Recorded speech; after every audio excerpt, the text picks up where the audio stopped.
La plupart des routes de Wissiny ont été pavées à partir de 1847.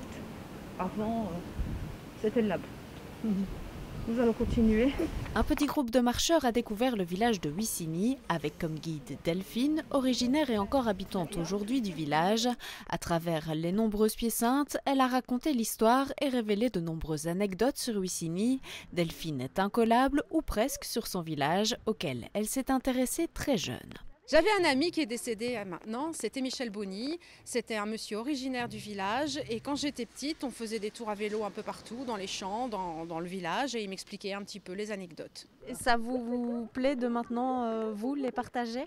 Oui, bien sûr, c'est important pour les autres générations, pour les gens qui habitent et qui ne savent pas nécessairement tout ce qui se passe, tout ce qui s'est passé du temps passé. Cette balade guidée dans les pas d'une habitante est l'une des nouvelles activités proposées par l'Office du tourisme dans le cadre de Stay in Chièvre, un programme né d'une réflexion durant le confinement et avec la collaboration de différentes structures comme la Maison culturelle Date. Nous est venu comme idée de plutôt miser sur un tourisme plus local en mettant en valeur les villages de l'entité.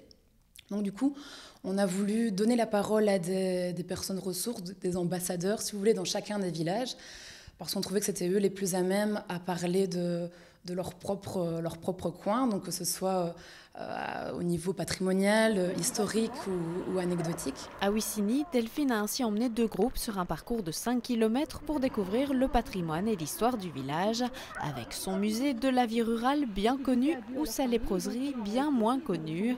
Les participants ont apprécié la découverte. On apprend beaucoup de choses. Oui, si, sur le passé surtout. Qu'est-ce qui vous plaît dans cette balade ? Le côté historique et alors les petites anecdotes que Delphine nous donne. Et en fait, on se rend compte qu'il y a plein de choses qu'on ne connaît pas. C'est bien d'avoir un habitant du village qui puisse guider le groupe ? Oui, je pense que c'est quand même toujours mieux et on la sent vraiment motivée aussi par rapport à son village. Et comme ça, on a aussi les petites anecdotes concernant les conflits entre parfois, je ne citerai pas de nom, certains villages de l'entité. En plus de ces balades dans les villages de l'entité, l'Office du tourisme a développé d'autres projets, la mise en place de nouvelles caches de géocaching ou encore une chasse au trésor sur des parcours de 7 et 27 km. La première a eu lieu le week-end dernier et la prochaine se tient ce 5 septembre. La chasse au trésor, au-delà du fait de découvrir ou redécouvrir un petit peu le coin, enfin le centre-ville, l'entité de Chièvre, il y a aussi l'aspect de vouloir, à notre échelle évidemment, soutenir l'économie locale.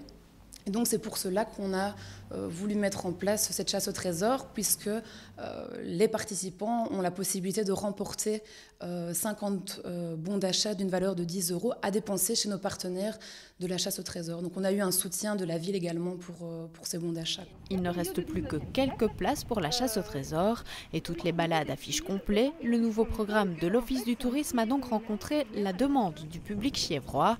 La crise a permis à l'Office de développer ses activités et il compte désormais poursuivre sur cette lancée.